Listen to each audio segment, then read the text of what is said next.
से आज 13 शहरों को रिलीज होगी कोरोना वैक्सीन की दूसरी खेप। दोपहर तक स्टोर सेंटर पहुंचेगी कोविशील्ड। पुणे के सीरम इंस्टीट्यूट से 1 करोड़ 10 लाख और हैदराबाद से भारत बायोटेक की 55 लाख कोवैक्सीन की डोज होनी है रिलीज। पुणे से भेजी गई कोरोना वैक्सीन की पहली खेप में 54,72,000 कोविशील्ड रिसीव की गई। भोपाल, रांची जैसे शहरों में आज पहुंचेगी कोरोना वैक्सीन। 14 जनवरी तक सभी जगह पर वैक्सीन पहुंचाने का लक्ष्य। 16 जनवरी से देश में होना है कोरोना वैक्सीन का टीकाकरण। मार्च तक करीब 6 करोड़ वैक्सीन का ऑर्डर। दिल्ली में राजीव गांधी कैंसर इंस्टीट्यूट में रखी गई कोरोना वैक्सीन की पहली खेप। यूपी में कोरोना वैक्सीन रखने के लिए बनाए गए 9 स्टोर। मध्य प्रदेश और गुजरात में 4 स्टोर का निर्माण। सूत्रों के मुताबिक पहले चरण में 200 रुपए होगी कोविशील्ड के एक डोज की कीमत। पहले चरण में 1 करोड़ 10 लाख डोज देगा serum institute. 1 crore 10 lakh dose के बाद 1,000 रुपए होगा कोविशील्ड का दाम। भारत और विदेशों में 50-50% होगी सप्लाई। स्वास्थ्य सचिव राजीव भूषण के मुताबिक 4 और कोरोना वैक्सीन पाइपलाइन में। Zydus Cadila, Sputnik biological, Ivan और जेनेवा बायोफार्मा का ट्रायल जारी। भारत बायोटेक ब्राजील को भी सप्लाई करेगा कोवैक्सीन। साइन किया एग्रीमेंट।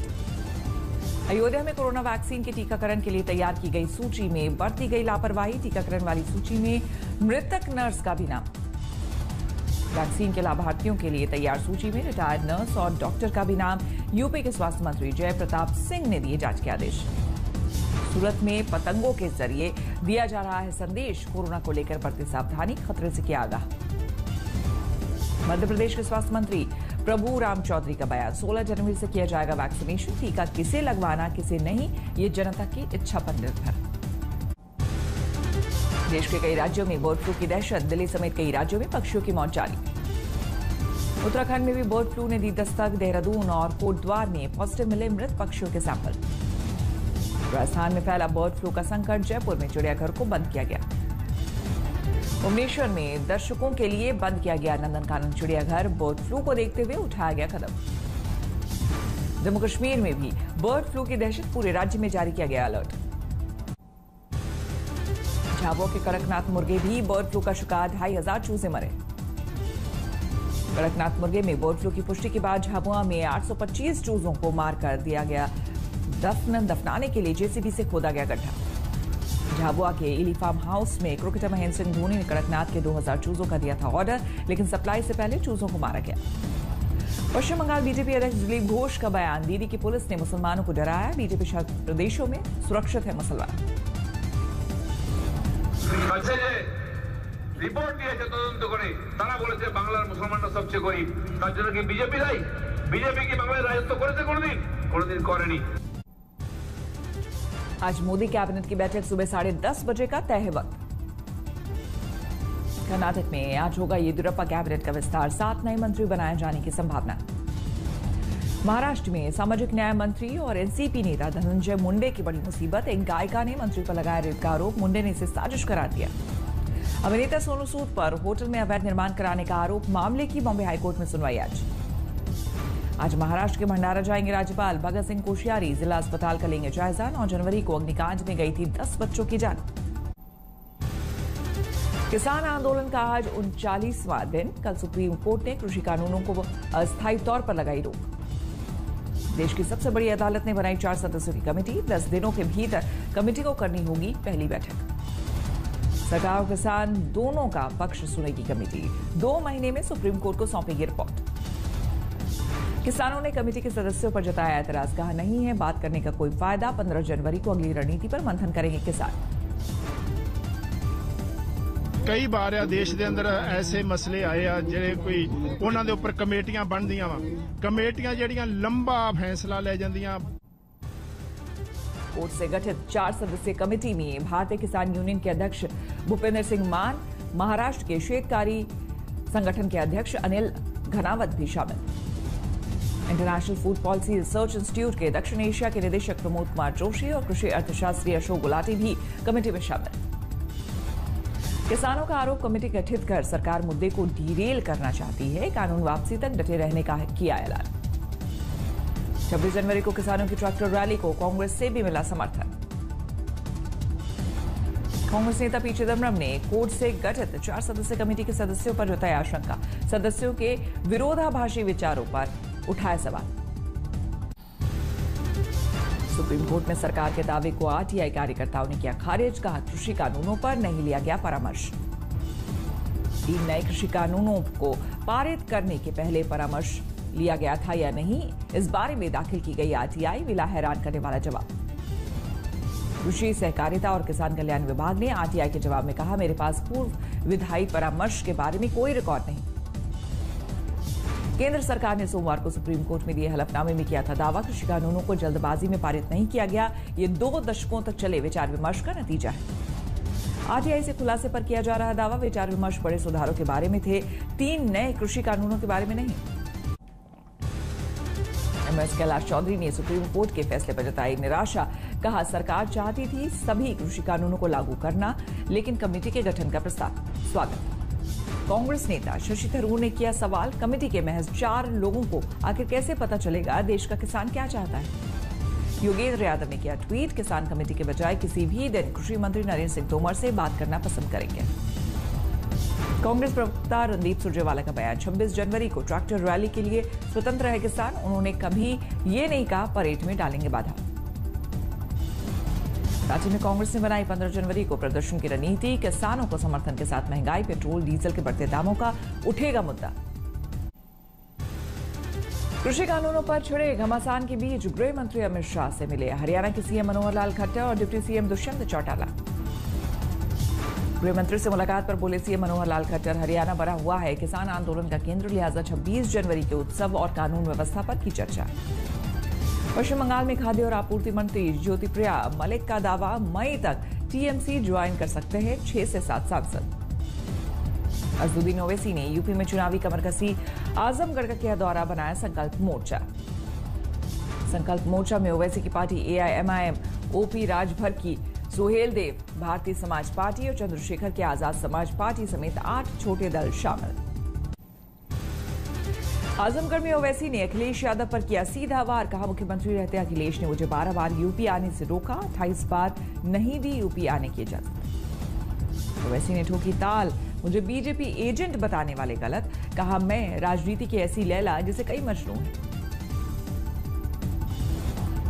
राजनीति में अगर कोई लैला है तो मैं हूं और मेरे कई मजनू हैं, तो अब ये इल्जाम लगता रहेगा। इससे ओवैसी पर अखिलेश यादव ने किया पलटवार, यूपी में एआईएम की बढ़ती दखल को बताया बीजेपी का गेम प्लान। बीजेपी ने भी कहा यूपी में नहीं गलेगी ओवैसी की सियासी दाल। मंत्री स्वामी प्रसाद मौर्य का बयान, मोदी योगी की कर्मभूमि है यूपी, कोई दूसरा यहां नहीं बदल सकता राजनीतिक परिदृश्य। गोरखपुर में वीएचपी जुटा रही राम मंदिर निर्माण का पैसा, माइक पर अनाउंसमेंट करते हुए सड़क पर उतरे कार्यकर्ता। छत्तीसगढ़ के नारायणपुर में घात लगाकर नक्सली और सुरक्षा बल पर किया हमला, आईडी धमाके में सीएफ के 2 जवान घायल, इलाज के लिए रायपुर लाया गया। मधुबनी में दरिंदे ने दिव्यांग लड़की से दरिंदगी की हदें पार की, बलात्कार के बाद फोड़ दी दोनों आंखें। अस्पताल में भर्ती लड़की की हालत गंभीर, पुलिस ने एक आरोपी को किया गिरफ्तार। यूपी के मऊ में युवक की गोली मारकर हत्या, वारदात के बाद 3 आरोपी हुए फरार। बिहार में पूर्व मंत्री प्रेम कुमार का फेसबुक अकाउंट हुआ हैक, पोस्ट की गई आपत्तिजनक तस्वीर। इंदौर में डिप्टी रेंजर ने पुलिस से की मंत्री उषा ठाकुर समेत कई लोगों की शिकायत, सामान लूट ले जाने का आरोप। नोएडा में बदमाशों से पुलिस की मुठभेड़, 2 बदमाश गोली लगने से हुए घायल, गिरफ्तारी पर लूट की स्कूटी बरामद। नोएडा में हुई हत्या के केस में 2 नाबालिग पकड़े गए, लूट के दौरान की थी हत्या। जम्मू कश्मीर के उधमपुर में लगा प्लेसमेंट फेयर, बड़ी तादाद पास आउट बेरोजगार छात्रों ने लिया हिस्सा। कन्नड़ अभिनेत्री प्रणता ने अयोध्या में राम मंदिर निर्माण के लिए दिया दान, मंदिर बनने पर अयोध्या जाकर दर्शन करने की जताई इच्छा। If I'm able to travel at that point of time, but I can't wait for the temple to be ready and for me to visit the temple for darshan. Ayodhya में जनवरी के आखिरी सप्ताह में युद्ध स्तर पर शुरू हो सकता है राम मंदिर निर्माण का कार्य। 21 जनवरी के बाद आएगी राम मंदिर निर्माण की नई ड्राइंग। जनवरी के तीसरे सप्ताह में अयोध्या आने लगेंगे निर्माण एजेंसियों के वर्कर। ठहराने के लिए राम कार सेवकपुरम में तेजी से बनाए जा रहे कमरे। अयोध्या में सरयू तट पर कोरिया पार्क के विस्तारीकरण का कार्य तेज। भारत और कोरिया के 2000 वर्ष पुराने संबंधों के इतिहास दर्ज। शीतलहर की गिरफ्त में है दिल्ली समेत पूरा उत्तर भारत। मौसम विभाग ने जारी किया अलर्ट। 3 फीट तक बर्फ से ढका केदारनाथ धाम, हर तरफ बिछी बर्फ की मोटी चादर। पश्चिम बंगाल में कोहरे का कोहराम। बागडोगरा एयरपोर्ट पर रद्द की गई 21 उड़ानें। राजस्थान में कड़ाके की ठंड। माउंट आबू में लगातार गिर रहा पारा। राजस्थान में सबसे ठंडा इलाका है फतेहपुर शेखावटी। 0 से नीचे गिरा न्यूनतम तापमान। पुंछ में फिर हुई बर्फबारी, हर तरफ बिछी सफेदी। बद्रीनाथ धाम में मौसम सुहाना। औली में बर्फबारी के बाद आईटीबीपी ने शुरू किया स्कीइंग प्रशिक्षण। प्रयागराज में बड़ी कड़ाके की सर्दी, शीतलहर का कहर। हिमाचल प्रदेश के कुल्लू में जंगलों में आग। बिजली महादेव इलाके में जल रहा जंगल। वर्षा में पोंगल की धूम। गजपति इलाके में जमकर मनाया गया पर्व। शुरू हुआ लद्दाख में चीन से लगने वाली सीमा की सड़कों से बर्फ हटाने का काम। यातायात के लिए खोल दी गई है डीबीओ रोड। आईसीसी ने जारी की टेस्ट रैंकिंग। कोहली को पछाड़कर दूसरे नंबर पर पहुंचे ऑस्ट्रेलिया के स्टीव स्मिथ। टॉप 10 बल्लेबाजों में भारत के 3 खिलाड़ी शामिल। 2 पायदान की छलांग लगाकर 8वें नंबर पर पहुंचे चेतेश्वर पुजारा। टॉप 10 गेंदबाजों में भारत के 2 बॉलर शामिल। आर अश्विन को 2 रैंक का नुकसान। 7वीं से 9वीं पर पहुंचे। टीमों की रैंकिंग में टॉप पर है न्यूजीलैंड। ऑस्ट्रेलिया की टीम दूसरे और भारत तीसरे नंबर पर है। दुनिया में लगातार बढ़ रही है कोरोना मरीजों की संख्या। 9 करोड़ 13 लाख के पार पहुंचा आंकड़ा। 19,54,000 से ज्यादा लोगों की जा चुकी है जान। अमेरिका में 2 करोड़ 31 लाख पर पहुंची कोरोना मरीजों की संख्या। 3,85,000 मरीजों की अब तक हो चुकी है मौत। जो बाइडेन ने लिया कोरोना वैक्सीन का दूसरा डोज। अमेरिका में अब तक 90 लाख लोगों को दिया जा चुका है टीका। पुर्तगाल के राष्ट्रपति में कोरोना वायरस के संक्रमण की पुष्टि। रद्द किए गए सारे आधिकारिक कार्यक्रम। यूरोपीय देश अल्बानिया में कोरोना वैक्सीनेशन की शुरुआत। प्रधानमंत्री ने सबसे पहले लगवाया वैक्सीन। फाइजर से खरीदे हैं 5 लाख टीके। कोरोना महामारी से बिगड़ते हालात के बीच टर्की के राष्ट्रपति ने किया वैक्सीनेशन का ऐलान। चीनी दवा कंपनी सिनोवैक से खरीदे जा रहे हैं टीके। साइप्रस में कोरोना महामारी को काबू में करने के लिए दोबारा लगाया गया लॉकडाउन। स्कूल कॉलेज से लेकर बाजार तक बंद। लेबनान में भी लॉकडाउन का ऐलान। 14 जनवरी से 25 जनवरी तक जारी रहेगी पाबंदियां। पूरे देश में 24 घंटे के कर्फ्यू का ऐलान। खाड़ी देश जॉर्डन में पहुंची फाइजर वैक्सीन की पहली खेप। कल से होगी वैक्सीनेशन की शुरुआत। अमेरिकी विदेश मंत्रालय की वेबसाइट ने की ट्रंप और पेंस के कार्यकाल की समाप्ति की घोषणा। एक असंतुष्ट कर्मचारी की हरकत। नमस्कार, मैं हूं अंजना ओम कश्यप। हमें उम्मीद है ये वीडियो आपको पसंद आया होगा। लेटेस्ट खबरों के लिए यूं ही देखते रहिए आज तक और इस वीडियो के पसंद आने पर लाइक, शेयर एंड सब्सक्राइब करना ना भूलें।